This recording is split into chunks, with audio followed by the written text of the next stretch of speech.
5월에는 가정의 달이라고 하고 여러 행사들이 있습니다. 우리가 어린이날이나 어버이날은 잘 지키고 알고 있는데 잘 모르거나 지켜지지 않는 날이 있다면 바로 부부의 날입니다. 이번 주 금요일 5월 21일. 왜 20일인가? 둘이 하나 되리라는 날의 의미를 가지고 있고요. 기독교 가정연구소인 하이패밀리에서 2003년도부터 부부의 날로 지켜오던 것을 2007년도에 국회가 받아서 법정 기념일로 지정하게 된 것입니다. 가정은 하나님께서 에덴에서 아담과 하와를 부부로 맺어주시면서 시작이 되었습니다. 처음에는 하나님이 아담만 만드셨죠. 근데 혼자 사는 것이 좋아 보이지 않았다, 이런 말씀이 있는데 이 말씀은 안 좋았다는 말씀은 아닙니다. 왜냐하면 하나님이 창조하실 때마다 좋았더라 좋았더라, 인간을 만드시기는 심히 좋았더라고 말씀을 하셨기 때문에 이 말씀은 아담 혼자서 지내는 것보다는 하와와 함께하는 것이 상대적으로 더 좋다는 의미를 가지고 있습니다. 이 부부는 참 신비합니다. 전혀 모르는 사이가 만나서 하나로 살아가는 거죠. 그래서 가장 가까운 관계, 그렇게 살면서 평소에는 잘 못 느끼다가 있다가 없으면 허전하는 것이 부부라고 합니다. 그래서 이런 말을 하죠. 집에 두고 오면 근심덩어리, 같이 다니면 짐덩어리, 혼자 보내면 걱정덩어리, 그리고 마주 앉으면 왼수덩어리. 부부로 사는 것은 하나님께서 그렇게 만드신 거죠. 하나님이 혼자 있는 아담에게 돕는 배필을 만들어 주신 것입니다. 그래서 하나님은 아담을 깊이 잠들게 하시고 갈빗대를 취해서 여자를 만들었는데 왜 하필이면 이 갈빗대를 가지고 여자를 만드셨을까? 아담과 하와는 하나라는 의미를 가지고 있어요. 도무지 분리될 수가 없다는 것이죠. 그리고 갈빗대로 만든 이유는 가장 소중히 여기고 아끼라는 의미에서 갈빗대로 만든 것입니다. 그래서 부부가 하나 되는 것은 너무나 당연한 것이고 하나님께서 계획하신 것이라고 알 수가 있는 거죠. 자, 그런데 여러분, 부부가 하나 되어서 살아가는 것이 쉬워요? 어려워요? 어렵죠. 원래는 너무 자연스럽고 쉬운 것인데, 그래서 죄를 짓기 전에는 여러분 진정한 하나됨을 이뤘어요. 아담과 하와가. 여러분들이 에덴 동산에서 아담과 하와가 부부싸움 해가지고 집을 나갔다, 이런 소리 들어보신 적이 있어요? 그런 게 성경에는 기록이 안 돼 있습니다. 너무 행복하게 살았다는 거죠. 그런데 하나님을 떠나고 죄를 지음으로 말미암아 부부관계에 균열이 생겨나기 시작한 것입니다. 그래서 부부로 살아간다는 것은 하나 되고 행복한 것인데 인간이 하나님을 떠나고 죄를 지으면서 관계의 파괴를 가져오게 되었다는 것입니다. 창세기 3장 16절, 또 여자에게 이르시되 내가 네게 임신하는 고통을 크게 더하리니 내가 수고하고 자식을 낳을 것이며 너는 남편을 원하고 남편은 너를 다스릴 것이니라 하시고, 죄의 결과로 인해서 여자는 해산의 고통을 당하게 될 뿐만 아니라 여자는 남편을 원하고 의존 관계가 된다는 거예요. 그리고 남자는 여자를 다스리는 억압의 관계가 된다는 것입니다. 그래서 죄로 인해서 부부 관계는 자기가 기득권을 차지하고 자신의 욕망대로 상대방을 통제하고 다스리고자 하는 그런 관계로 전락이 된 것입니다. 그래서 부부가 싸우는 거예요. 여러분, 처음 만났을 때는 사랑으로 출발하지만 그 사랑이 결코 오래가지를 않는다는 것입니다. 여러분, 왜 부부관계가 어려울까요? 처음 만났을 때 그 감정과 그 사랑을 가지고 있다면 그 사랑이 지속이 될 텐데 그렇지 않다는 것입니다. 영국의 한 박사가 문화가 다른 사람 5,000명을 연구를 했는데 가장 순수한 처음 사랑은 얼마나 갈까? 18개월에서 길게 가면 30개월이라는 것입니다. 그러니까 그 뒤에 있어서는, 가만히 있어서는 사랑이 지속이 안 된다는 거예요. 안간힘을 써서 노력을 해도 될까 말까 한 것이 사랑이라는 것입니다. 간신히 애를 써야 유지되는 것이 사랑이기 때문에 결혼 생활이 쉽지 않다는 것입니다. 최근에 빌 게이츠 부부가 이혼을 했잖아요. 전 세계의 화두가 되었습니다. 돈으로는 세계 최고의 갑부예요. 그래서 재단을 만들어 가지고 인류를 위해서 많은 그런 기부도 하고 공헌도 했어요. 그런데 부부 생활을 하고 그들의 고백은 사랑이 없이 생활했다, 행복하지 못했다라고 고백하는 것을 보아서 돈은 많은 사람이었지만 그러나 결코 부부관계가 행복하지 못했고 부부관계를 유지한다는 것이 결코 쉽지 않다라는 사실을 우리들은 서로 알고 있는 것입니다. 여러분, 가정에서 가장 중요한 사람들은 부부예요. 왜냐하면 부부가 가정을 이루는 기초가 되기 때문에 그래요. 여러분, 부부가 행복하면요, 자녀들도 행복해지는 것입니다. 그러나 부부가 불행한 삶을 살면 자녀들도 불행해지고 가족 관계 전체가 힘들어지게 된다는 것입니다. 그만큼 부부는 가정을 이루는 가장 기초적인 원리이기 때문에 중요한 것입니다. 저는 오늘 본문을 통해서 그러면 어떻게 해야 행복한 부부가 되고 무엇보다도 하나님이 원하시는 가정이 될 수 있을까? 우리는 단순히 어떤 세상에서의 어떤 행복한 부부를 말하는 것이 아니고요, 하나님의 말씀의 원리대로 살아가는 거룩한 부부, 그런 부부를 통해서 진정한 행복이 주어지는 것을 믿기 때문에 오늘 본문을 통해서 행복한 부부가 무엇인지를 한번 나눌 수 있기를 바랍니다. 자, 첫 번째, 남편과 아내에 대한 말씀인데 아내에 대해서 말씀해요. 자기 남편에게 순종하라고 말씀하고 있습니다. 이 베드로서는 흩어져 있는 나그네, 고난의 환경 속에 있는 성도들에게 말씀을 주신 것인데요, 이들은 천국을 목적으로 가진 거룩한 여행자들인데 이들이 어떻게 가정생활을 잘 해야 되는지에 대해서 성경이 말씀해주고 있습니다. 이 당시에 흩어져 있는 성도들은 뭐 오늘날처럼 무슨 큰 예배당이 있어서 함께 모여서 예배를 드린 것이 아니고 초대교회가 그러했듯이 가정에서 몇 가정씩 모여서 하나님 앞에 예배를 드렸기 때문에 가정에서의 삶에 대해서 다루고 있는 거예요. 여러분, 요즘 코로나 때는 교회에 모이기보다는 가정에서 가족들과 함께 모이는 시간들이 훨씬 더 많아졌어요. 그래서 여러분, 신앙도 어떤 교회의 역할보다는 가정에서의 역할이 더 중요해지고 있다는 거죠. 그래서 이 사도 베드로를 통해서 초대교회, 그 가정교회, 가정생활을 했던 그들에게 부부해 주시는 겉면이 무엇인가? 우리는 특별히 코로나 시대를 겪어가면서 좀 더 여기에 귀를 기울이면서 어떤 부부가 되어야 되는지를 한번 살펴보려고 합니다. 여러분, 사도 중에서 아내와 함께 다닌 사도는 유일해요, 베드로가. 다른 사도들은 다 혼자 다녔지만 베드로는 아내와 함께 다녔어요. 그리고 예수님께서 누구를 고쳐줘요? 베드로의 장모님까지 고쳐준 사건이 있기 때문에 다른 사도와 다르고, 특별히 베드로가 결혼 생활에 대한 이야기를 한다면 어느 누구보다도 좀 실제적인 이야기를 할 수 있을 것 같습니다. 자, 먼저 베드로는 아내에 대해서 말씀하기를 뭐라고 말씀하는가? 아내들 잘 들으시기 바랍니다. 자기 남편에게 순종하라. 베드로전서 3장 1절이에요. 아내들아, 이와 같이 자기 남편에게 순종하라. 이는 혹 말씀을 순종하지 않는 자라도 말로 말지 않고 그 아내의 행실로 말미암아 구원을 받게 하려 함이니. 사실 여러분, 아내들이 가장 싫어하는 말이 뭐냐? 순종이에요. 과거에는 가부장적인 사회 속에서 눌려 살았기 때문에 그때는 통할지 몰라도 현대를 살아가는 아내들에게 남편에게 순종하라, 그러면 별로 이 말을 받아들이기가 쉽지 않다는 거예요. 요즘 여러분, 여성 파워가 대단하잖아요. 가정에서도 뭐 나이 드신 분들은 모르겠지만 젊은 사람들 남편에게 지어 사는 아내를 저는 본 적이 없어요. 거꾸로 됐으면 거꾸로 됐죠. 그 정도로 여성 파워가 여러분 대단해졌다는 거예요. 여러분, 페미니즘이라는 말 들어보셨죠? 남성 중심적인 시각 때문에 여성들이 억압받는 현실에 저항하는 여성 해방 이데올로기를 그렇게 표현하는 것입니다. 그러니까 여성을 여성으로 보는 게 아니에요. 남성이 아닌 성 혹은 결함이 있는 남성으로 간주하면서 여성 문제에 주목하면서 올바른 전망을 제시하려는 움직임도 여기에 포함이 되어지는데, 이 논제 속에는 평등과 차이의 문제를 깊이 들여다볼 필요는 있거든요. 여러분, 차이가 있는 거하고 평등에 대한 것은 좀 다르거든요. 어쨌든 중요한 것은 뭐냐면 여성들이 남성들에서 차별받는 것에 대해서 문제 제기를 하고 여성운동을 한다는 것입니다. 여러분, 지금은 많이 좋아지긴 했지만 여전히 사회 속에서 이 성에 대한 차별은 존재하고 있다는 것입니다. 우리 그리스도인들도 한결같이 차별 없는 사회로 나가는 데에 대해서는 우리는 이견을 가지고 있지 않다는 거죠. 자, 그런데 남편과 아내가 동등할 것 같은데 성경은 아내에게 순종을 요구하고 있다는 거예요. 1절에 보니까 이와 같이라는 말이 있잖아요.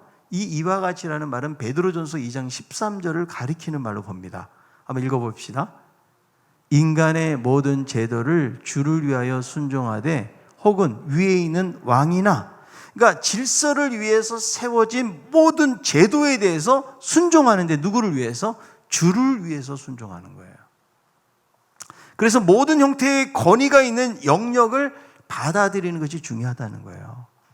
성경은 뭐 무정부주의가 되려든지 세상의 질서를 무시하라고 말하지 않습니다. 그 질서를 잘 존중하는 것이 중요하다고 성경은 이야기하거든요. 그래서 정부와 국민 간에, 부모와 자식 간에, 혹은 고용자와 피고용자 간에 순종하는 부분들에 대해서 말씀하는데, 누구를 위해서? 주를 위하여.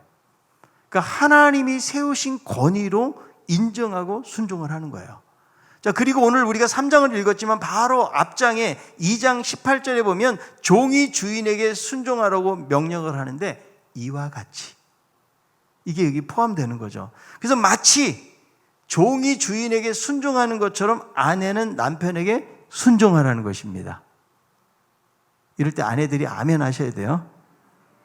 여러분, 종이 주인을 섬기듯이 동일한 방법으로 순종을 해야 되는데, 아내가 종이라고 말하지는 않아요. 그러나 아내가 남편에게 순종할 때는 하나님이신 권위를 인정하고 주를 위하려는 긍정적인 마음을 가지고 순종해야 돼요. 그리고 종이 주인의 여부에 따라 달라지는 것이 아니죠. 아무리 까다로운 주인이라고 할지라도 그 주인을 섬기는 것처럼, 어떤 남편이라고 할지라도 일관적이고 긍정적인 태도로 순종하는 자세가 아내들에게 성경이 요구하는 자세라는 거예요. 그래서 오늘 본문 속에는 심지어 남편이 하나님을 안 믿고 하나님을 욕하고 하나님께 순종하지 않는 그런 남편이라고 할지라도, 그래서 여러분, 신약의 여러 군데서 보면은 아내가 남편에 대한 태도는 순종이에요. 여러분, 이 말씀을 많이 들었을 거예요. 자, 에베소서 5장 22절. 아내들이여 자기 남편에게 복종하기를 주께 하듯 하라. 자, 골로새서 3장 18절. 아내들아 남편에게 복종하라. 이는 주 안에서 마땅하니라. 이것은 이상한 일도 아니고 특별한 일도 아니고 너무나 마땅한 일이라고 말씀하고 있다는 거죠. 그래서 마치 교회가 주님에게 복종하듯이 아내는 남편에게 복종해야 된다고 이야기하는데, 자, 성경이 아내에게 순종하라고 하는 이유가 무엇일까요? 창조의 원리 때문에 그렇다는 거죠. 그러니까 아내가 남편에게 복종할 이유는 하나님이 남편을 가정의 머리로 세우셨다는 거죠. 이 머리는 여러분, 남편의 우월성을 가르치는 표현이 아니라는 거죠. 우리가 성부 하나님을 보면 하나님하고 예수님 동등한 분이잖아요. 그러나 항상 질서의 의미에서 가장 앞에 있는 분이 성부 하나님.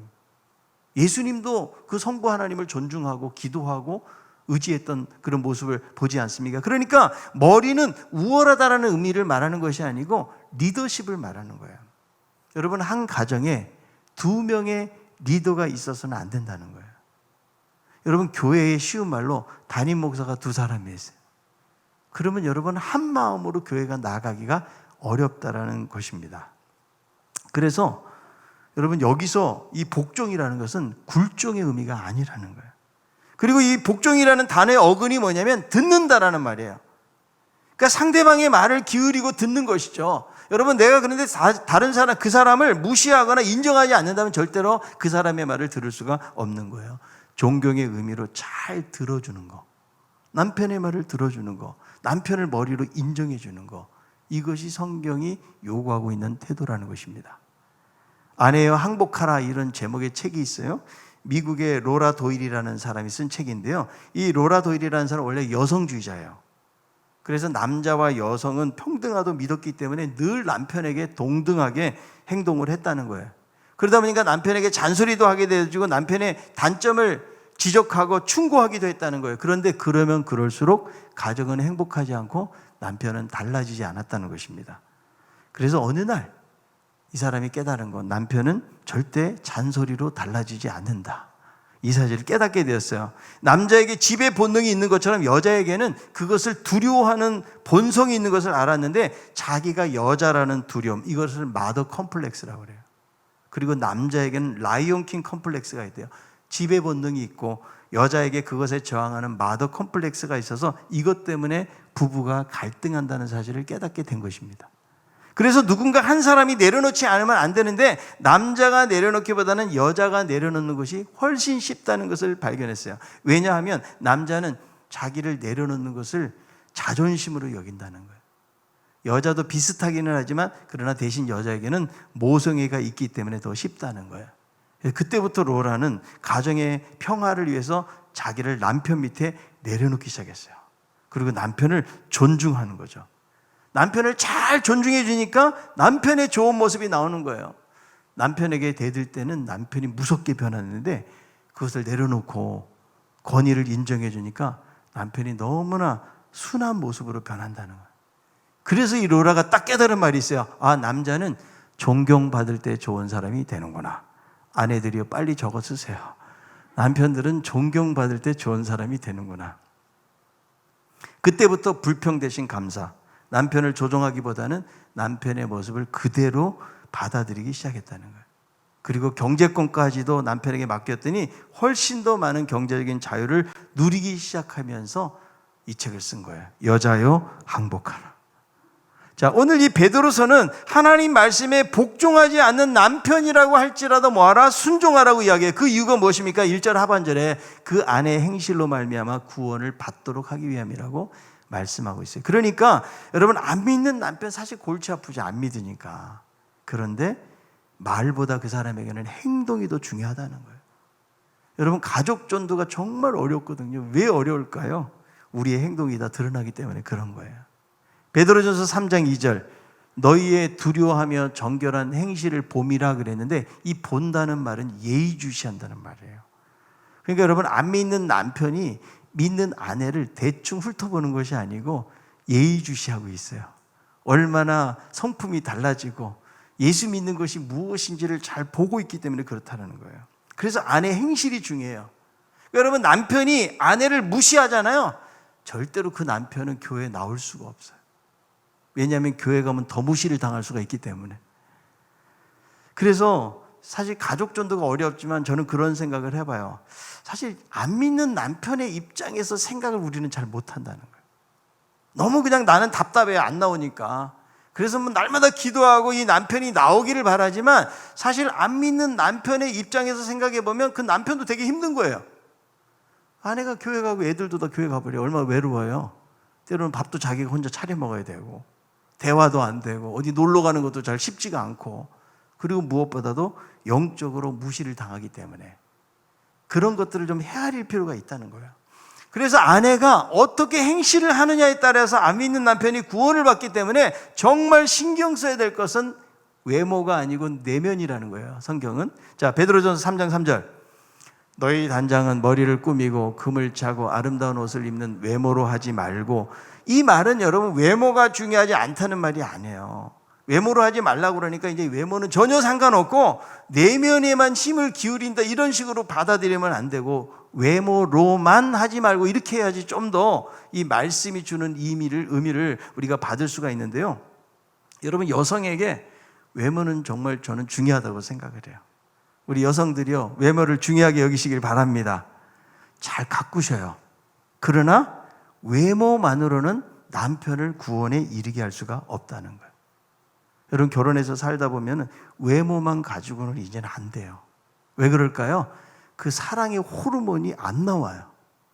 도파민이라는 호르몬은 상대방의 호감을 시키는 느낌에 분비가 되잖아요. 그러면 얼굴도 막 보고 싶고 뒷모습만 봐도 막 행복하고 별일이 아닌데도 감동을 받고 눈에 콩깍지가 씌우는 현상은 이 호르몬 때문에 그래요. 근데 이게 계속 나오는 것이 아니고 조금 나오다가 끝나버리니까 살다 보면 이제 얼굴만 봐도 열받아요. 예? 그리고 손을 잡아도 전혀 두근거리지 않는다. 그래서 여러분, 세월이 지나면 부부관계 속에서 외모에 의해서 반하는 것은 사라지고 매력적으로 반하기가 어렵다는 거예요. 그래서 제가 이런 말씀 드리고, 아내들이요, 너무 남편을 유혹하려고 하지 마세요. 왜냐하면 이제 미모로 안 통한다는 거예요. 그리고 세상에는 훨씬 더 예쁜 여자들이 많아요. 그럼 어떻게 해야 돼요? 그래서 성경이 얼마나 지혜로운지 몰라요. 너희들은 외모로 승부 걸지 말고 내면으로 승부를 걸어라. 여러분, 이런 말씀 안 주셨으면 우리가 아무리 잘 꾸며도 안 되는 거예요. 그런데 성경은 내면으로, 이것이 안전하고 오래간다. 할머니가 되어도 통한다는 거예요. 그래서 여러분, 남편을 변화시키는 것은 무엇이냐? 내면적인 아름다움이라는 거예요. 자, 베드로전서 3장 4절, 오직 마음에 숨은 사람을 온유하고 안정한 심령에 썩지 않을 것을 알아. 이는 하나님 앞에 값진 것이니라. 여러분, 스타일과 패션도 변하고 유행도 변하지만 그러나 내면의 아름다움은 변하지 않는다는 거예요. 온유하다. 남편을 부드럽게 맞아주는 자세가 아내에게 필요해요. 여러분, 성경은 남편들에게 이런 성품에 대한 요구를 하고 있지 않아요. 아내들에게. 여러분, 아내들이요, 거칠은 남자처럼 되면 안 돼요. 온유하고 부드럽게, 지금보다는 톤을 좀 낮춰가지고 남편을, 그게 성경적이니까 그 사람 볼 때 열받아도 여러분들이 목소리를 낮추세요. 그리고 온유하고 부드럽게. 그리고 또 하나가 무엇입니까? 안정된, 평안하고 흔들림이 없이 남편을 잘 인정하고 지지해주는 온유와 화평의 이 두 가지 원리, 이것이 남편을 감동시키고 변화시키기 때문에 성경이 우리에게 요구하고 있는 것입니다. 잠언 31장 10절에요. 누가 현숙한 여인을 찾아 얻겠느냐? 그의 값은 진주보다 더하니라. 저는 여러분 한 사람 한 사람이 현숙한 여인이 될 수 있기를 바랍니다. 이 현숙한 여인은 외모로 꾸미는 여인이 아니라는 거예요. 내면적인 아름다움이 있고 하나님을 잘 경외하는 가운데 가족을 위해서 부지런하게 열심히 희생하고 수고하는 여인이에요. 그래서 이 현숙한 여인의 원어적인 의미가 힘 있는 여자라니까요. 팔뚝이 굵어요. 팔뚝 굵은 여자가 현숙한 여인인 것을 믿으시기 바랍니다. 왜? 맷돌을 돌리고 가정일을 해야 되기 때문에. 그래서 여러분, 외모도 중요하죠. 외모도 잘 가꾸지만 그러나 외모로 남편을 감동시키는 것이 아니고 내면적인 아름다움을 통해서 남편을 감동시킬 수 있기를 바랍니다. 무엇보다도 성경은 남편의 권위에 인정을 해주고 가정의 머리로 여러분들이 잘 받아들이고 순종하라. 사라가 남편에게 주라고 칭했던 것처럼 여러분도 그렇게 남편의 권위를 인정해주고 잘 남편을 부드럽게 대해주면 분명히 남편은 거기서 변화가 된다는 것입니다. 그러므로 아내들이요, 남편에게 순종하는 아내들이 될 수 있기를 바랍니다. 자, 두 번째로, 이제 남편은 아내를 귀하게 여겨라. 여러분, 부부관계는 어느 한편 관계만 잘 돼서 행복해질 수가 없는 거예요. 아마 남편들은요, 막 순종하라, 복종하라 그러니까 저도 이 말씀 드릴 때 기분이 너무 좋았어요.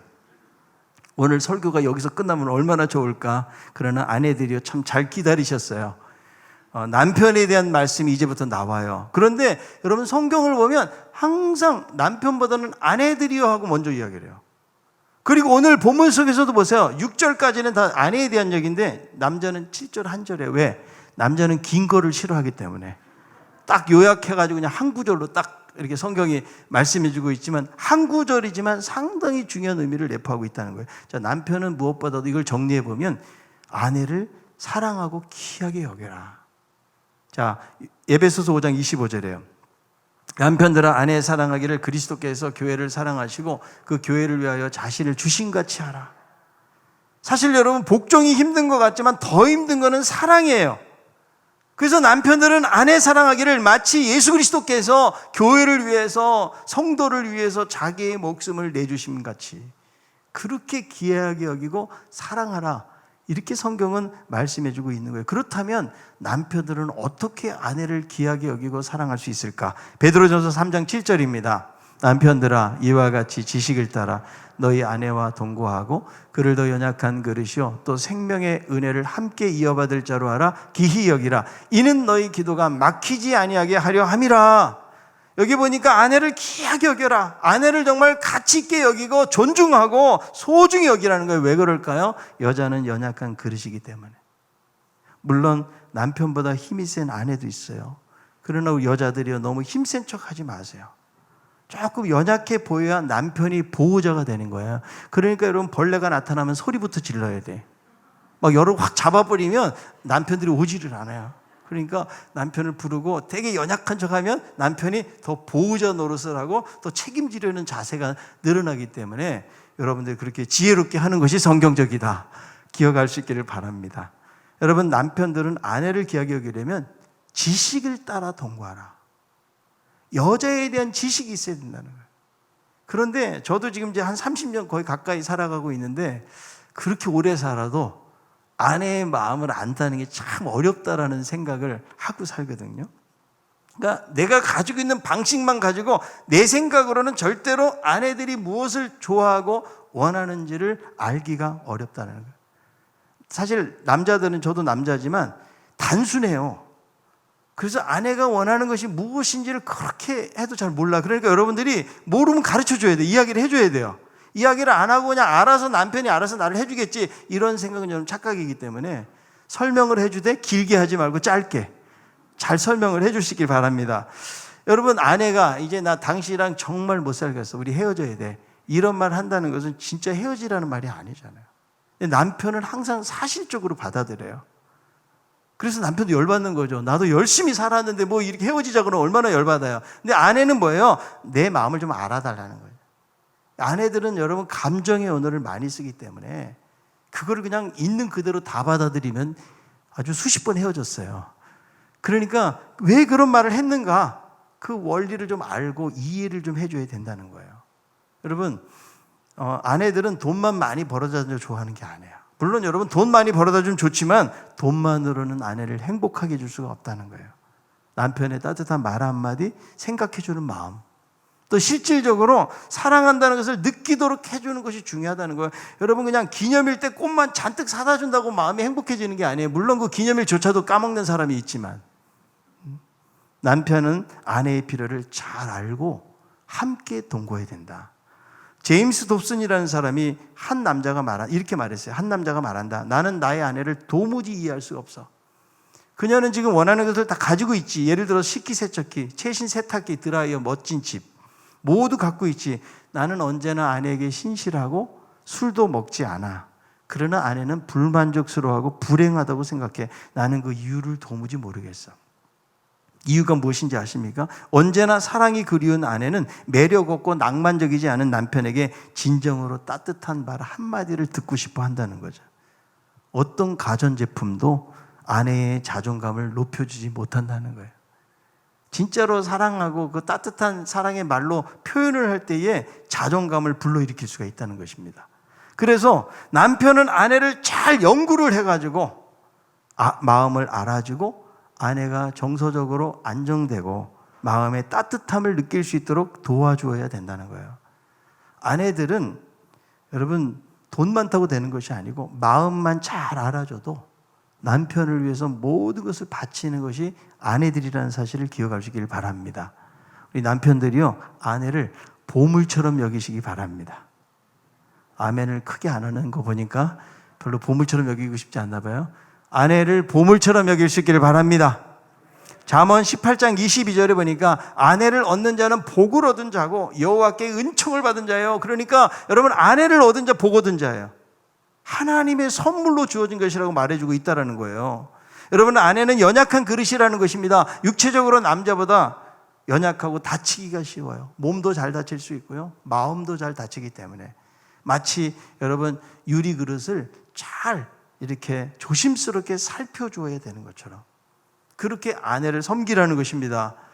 그럴 때 이 아내들은 무엇보다도 말씀해 보면 생명의 은혜를 함께 받을 자라.